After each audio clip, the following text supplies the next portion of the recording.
Jutro se budi polako. Svjetlost proviruje kroz prozore, ne razdvaja noć od dana, već ih spaja u nečemu nalik tihom obećanju. Zrak nosi neku nevidljivu lahkoću, kao da u njemu postoji nešto što ranije nisam primjećivao.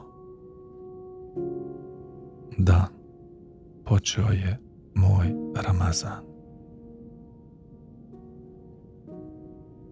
Ramazan nije samo trenutak u kojem započinje post, već i onaj u kojemu se zaista vraćam kada misao o povratku pronađe put do mene. I dok prolazim kroz prve sate ovog posebnog mjeseca, pitam se da li je ovo samo prolazna euforija početka ili osjećam glas nečega što će u meni ostaviti trag. Ramazan nije samo vrijeme posta, on je mjesto povratka, mjesto na kojem se suočavam sa sobom, onakvim kakav jesam. Godinama sebi govorim iste stvari. Ovaj put ću biti bolji, više ću cijeniti tišinu, trenutke, ljude. Dopustit ću sebi da usporim, da slušam, da budem prisutan. I svaki put vjerujem da već znam sve što trebam znati. Prepoznajem vrijednost strpljenja, snagu zahvalnosti, važnost jednostavnosti.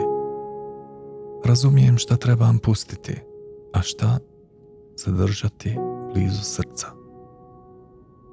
Pa ipak, Ramazan mi ne donosi nove lekcije. Umjesto toga vraća me na one stare, one koje nikada nisam do kraja usvojio. Možda zato što spoznaja nije isto što i promjena. Jedno je znati, a sasvim drugo živjeti ono što znaš.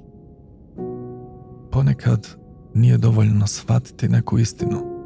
Treba je osjetiti, proći kroz nju, dopustiti joj da se utisne u svaki korak i svaki dah. I možda je upravo to povratak sebi, proces u kojem ono što znam postaje ono što jesam.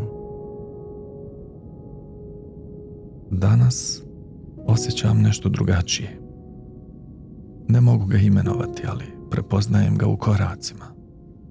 Dan mi ne prolazi, nego ga lično prolazim. Trenuci nisu samo prijelazi između obaveza, već prostori u kojima zastajem, makar na tren. Možda prvi korak ne znači krenuti naprijed. Možda znači stati, osluhnuti i osjetiti gdje zaista jesam. Jer povratak sebi ne traži lutanje po nepoznatom. On je susret s onim što je cijelo vrijeme bilo tu, skriveno ispod slojeva očekivanja, navika i buke. Ali ako budem dovoljno tih, možda napokon osjetim glas koji mi cijelog života govori: tu si, gdje trebaš biti. Ramazan nije samo promjena ritma dana. On je prilika da pogledam u vlastite misli i pitam se da li se zaista vraćam sebi ili samo ponavljam isti krug odluka nadajući se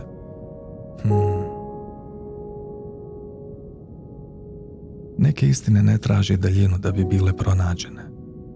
Ponekad ih je dovoljno prepoznati tamo gdje jesu, unutar nas.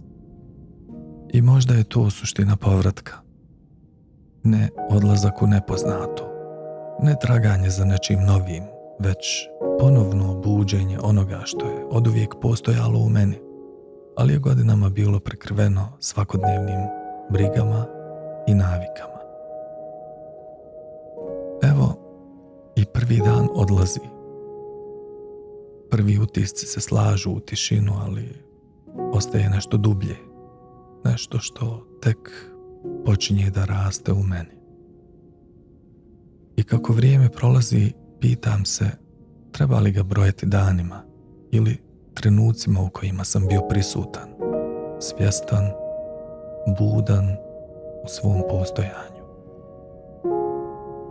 Osjećam ne samo u mislima, već i u tijelu, kao da mi ovaj dan govori ovo je bio trenutak koji ostavlja trag. Povratak ne znači krenuti novim putem. Ponekad znači samo otvoriti oči i osjetiti da sam cijelo vrijeme bio na pravom mjestu.